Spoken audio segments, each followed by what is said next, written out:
I don't got time to be here, man. If you can, just do your job or do whatever you're doing or something, man. But I don't really care what you do, man. It's not my I'd love to do my job, but part of my not my job is job, making dog. It's not my sure. fucking job, all right? I don't give a fuck what you look like. You know what I'm saying? Your job is gay as Adjourn. fuck. All right, folks, buckle up, because today's courtroom footage is pure chaos. We've got two hearings lined up, and both spiral completely out of control. First up is Mr. Rico. Instead of showing up ready to handle business, he walks in with a chip on his shoulder, acting like he's got somewhere better to be. No respect, no patience, just attitude, and the judge wastes no time calling him out for it. Good afternoon. My name is Walt Weaver. I'm the judge of Potter County Court of Law number 1. I'm going to be hearing your case today. I've reviewed your plea papers, Mr. Rico. It appears to me you're ready to waive all your constitutional rights in exchange for a plea bargain agreement. But you do have an absolute constitutional right to appear in my open courtroom and face your accusers. Or you could also choose not to use that right as well and agree to appear by video. Are you agreeing to appear by video? Hey, if I can, man, you can just like figure it out in court and I Are guess you saying you don't want to do this on video? I'm not trying to be in court hearing and doing stuff on here. I just ain't got Mr. time. Rico, it's real simple. I don't got time to be here, man. If you can, just do your job or do whatever you're doing or something, man. But I don't really care what you do, man. It's not my I'd love to do my job, but part of my not my job is job, making dog. It's not my sure fucking job, all right? I don't give a fuck what you look like. You know what I'm saying? Your job is Court's gay as adjourned. fuck. I'm going to hold you in contempt. Hey, That'd be bro, a I don't give $100 a fuck fine. what you talking about, Remove the man. All right? individual. I don't give a fuck what you talking about, man. Bye. So, dude, get a job. You be a Rico, he's better. Well, do we need to preserve this as evidence now since that's resisting? All right, don't delete the YouTube video. That's unfortunate. Hey, Ethan, keep them coming, man. I apologize, Your Honor. Oh, it's not your fault. That's part of our part and parcel. Boy, he's so little, and look how much people he's got.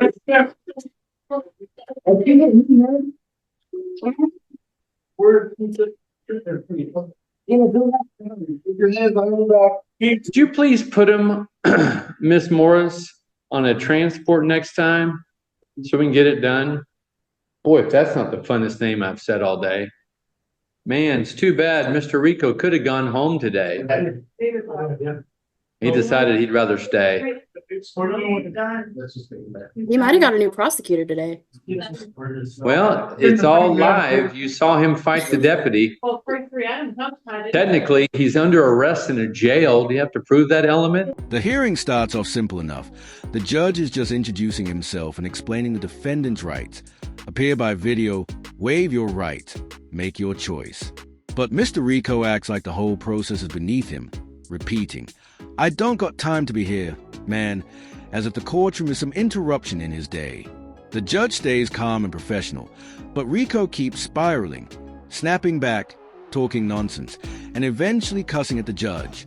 That's when the judge's patience runs out. And here's the thing, judges can and will hold someone in contempt for disrespecting the court. Still, Rico pushes his luck, tossing out insults, yelling "bye," and storming out like at a family argument, a seriously bad move. Briggs, you're before the court today making first appearance, Raymond, on 2 charges. The first is malicious mischief in the 3rd degree. It's a gross misdemeanor subject to 364 days in jail and a $5,000 fine. Second is harassment, domestic violence. That's also a gross misdemeanor subject to 364 days in jail and a $5,000 fine. Because the charges have domestic violence enhancements, they are something where if you're convicted of them, it would result in your inability to possess firearms. If I you're don't own a convicted. firearm. That's what Okay, I told again, you. I have to let everybody know whether you have guns or not. So I was denied due process. I have paperwork that proves that I owned the car before I was married. So therefore the car is mine. And since we're in separation, no judge has divided property yet. So technically the car is still mine. So I wrote on my own car. That's a fact. Here's the paperwork. I We're sit not down at having the a bank. trial today. Well, We're having your arraignment. okay. You're entering a not guilty plea. I was denied You've due told- process, hold on, sir. Hold on. You said I could You've told, speak. no, I didn't want didn't. to I said you should exercise your right to remain I silent. choose not to, sir. Your attorney, if they were sitting there, would not have you making factual statements on the record. That's my discretion, sir. Because I believe there's Fourth Amendment charges. I was denied all kinds of rights, and I will be coming back with a vengeance. I have Are you paperwork. threatening the court? I am not threatening the court anything. I'm not threatening anybody. I have the you right said to you sue. were coming I have back the with right. a I have the vengeance. right to sue this city, and that's what I just said. So if you want to take that farther than that, that's up to you. I did not say that. I'm You making said it you are clear. coming back with a vengeance. With an attorney. On It the doesn't have record. anything to do with me. That's not a threat to you. The city. I said I'm suing the city. So you do what you want today. Go ahead and hold me in contempt. Go ahead. I'm suing the city. I will be suing the city. If you will take that as a threat, then that's fine. I will be talking to the city attorney. I've already talked to the city. I'm talking to people. I talked to the police chief already. Yeah, I've seen how you've conducted yourself. so Yeah, far. that's right. Because I'm being wronged. It's my house. She had no business being there, and she hasn't even lived there for 6 months. She hasn't paid a bill for 8 months. She can't just come there. I have rights. You do? Just because she's entitled to So be again, able to we've- be on the again, we've property talked doesn't mean about- she can just come. We've discussed your rights today. We're not going to litigate your case today. Do I have the option to This is- speak with the city attorney This as is a well? criminal court. Do I have the option to speak with the city Not once attorney? you say you're going to be hiring an attorney. Do I have the option to speak with the city attorney? I'm not hiring an Not attorney. today. I want to speak with the city attorney. Not today. Okay, when would I be able to do that? That's me, sir, and I will give you my card. Okay, But we do have some release conditions we will be requesting. Okay. Go ahead, Ms. Carmen. Yes, Your Honor. We are requesting a formal no contact order with victim notification. Because in that instant, Rico went from a man who could have walked out free to a man headed straight for jail. The judge makes it crystal clear Rico could have gone home today, but he chose otherwise. Think about that. All he had to do was sit quietly and let the process play out. Instead, he cursed out the one person in the room with the power to release him. Now, he's not just in contempt, he's on his way to a cell. And here's the crazy part. What was Rico even thinking? Did he really believe he could out-argue a judge, curse him out, and just walk away free? Court doesn't work like that. Judges aren't about to let someone disrespect their courtroom and get away with it. That first hearing was pure fireworks. But believe it or not, the second case we're about to cover might be even worse. The facts of this case are highly concerning with regard to the threats that were made. These folks are in the midst of a dissolution. Statistically, through peer-reviewed literature, that is one of the highest risk times for partners who are splitting for domestic well, what about the violence. time I got punched in the chest 5 times? Nobody did anything about that, and I reported it to the officer. Upon arrest, I told him 2.5 months ago, I've been punched in the chest. I will take a lie detector test for that and pay for it. And I received The nothing. city attorney's making her release recommendation. You need to let her finish. I was denied due process. You guys didn't take my complaint. So you didn't even take my complaint. And then you don't want me to call it racism. You didn't even take my complaint. The only thing we are doing today, sir, is you have entered a not Well, there guilty should be plea. equal treatment under the law, and I have not We're not received it. litigating your case today. I've already told you that. You've seen every other person come up here. I've entered not guilty pleas. I've set Well, I release want to put this in the record is, can I give this to the attorney so she can follow up on this? This is my proof that the car is mine. I don't go to her. I am at my house. She came to me. I never go to her. So why is the order Please- against me when I please don't let- even deal with her? Please let the city attorney finish her recommendation. So we're walking on a very fine line right here with your conduct in court today. Okay, I'll stop. Sorry. Thank you. I don't even go to Oregon, sir. I will She lives in add, Oregon. I will add, because Mr. Briggs has brought it up, we are not seeking to remove him from the home that he is residing in. How you gonna, she don't even live there. Are you kidding me? She doesn't live there. I paid the mortgage there for the last for 4 years. I paid the mortgage and I can prove that. Mr. Briggs. You're gonna remove me from my home? What are you talking She's about? saying she is not. Why are you even saying that? Because She don't live there.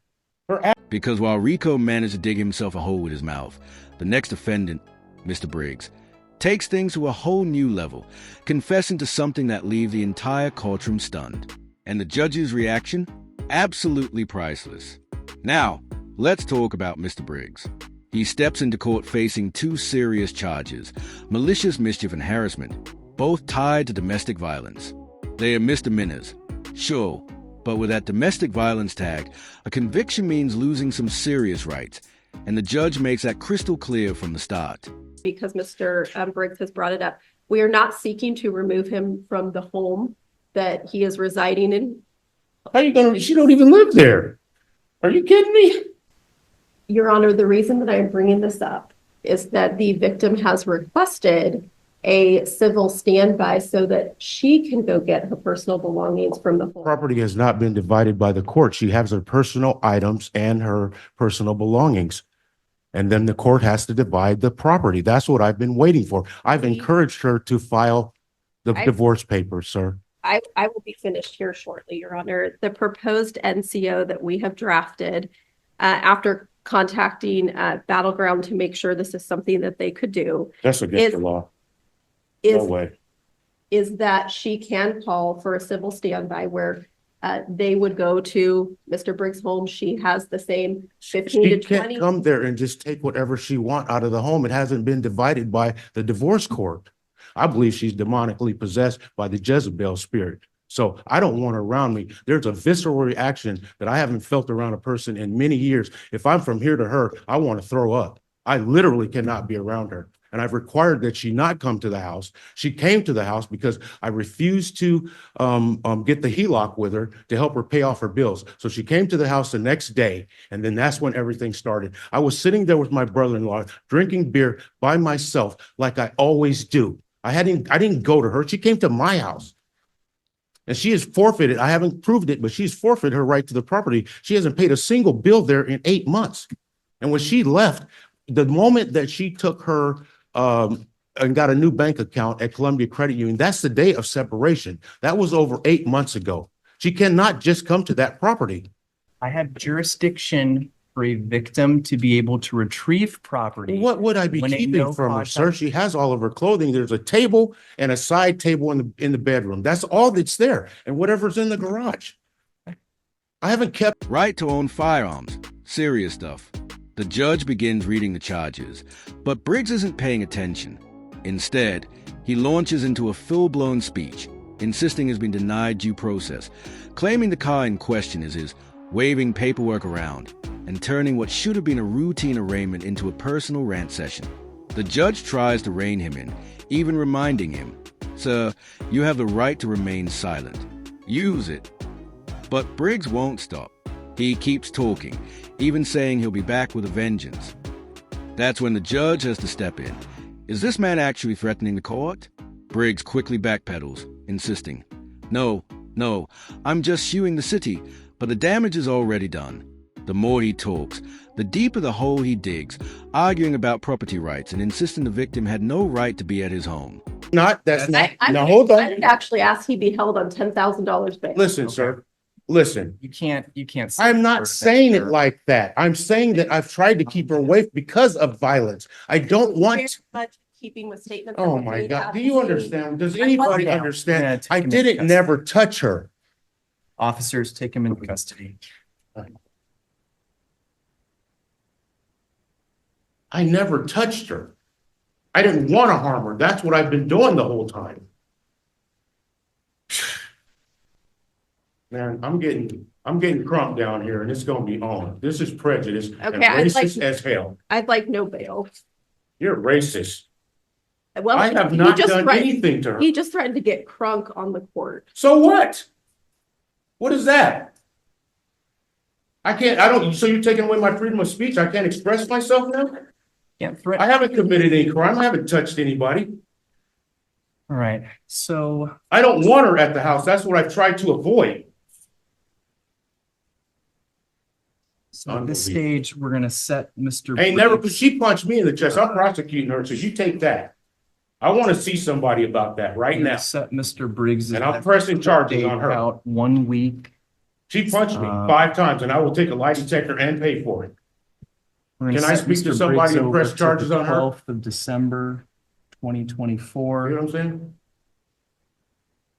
At Hey, you know what? 8:30 My a.m. shoulder, I'm in, we're gone. The release conditions in place are to violate no laws, appear at all mandatory court dates, to notify the court of any change of address or phone number. I'm signing off on a standalone no contact So order. I said I didn't want to kill her and I've never threatened to kill her. I'm just expressing to you that I don't want any bodily harm towards her. And you're arresting me for that. And it's a freedom of speech. I didn't touch her. I've never put a hand on her. She punched me. Can I press charges? Can I see someone to press charges on her right now? Your Honor? Your Honor? This is your arraignment today, sir, on criminal charges. You've made a number of threats on a recorded I record. didn't make any threats to anybody. Well, we'll listen How is back. that a threat? Freedom of speech. I didn't threaten anybody. I didn't say I want to kill her. I said I don't want to. Sure. Well, we'll listen to what's on the record. You're being recorded. I told you to remain silent. Well, Your hey, choice. I knew you was gonna do this. I knew you was gonna wait till I slipped and then you was gonna throw me in jail, and that's fine. Because I'm coming with Trump. That's not a threat. That's my personal lawyer that I'm gonna get to fight you guys When with. people threaten killing someone on the record, sir, I take I that didn't threaten to extremely kill her. seriously. That was not a threat to kill her. I didn't say I'm going to kill We're her. recording. I said I don't want to. And That's that wasn't fine. even, that was just a figure of speech. It's recorded. I don't Okay. care if it's recorded.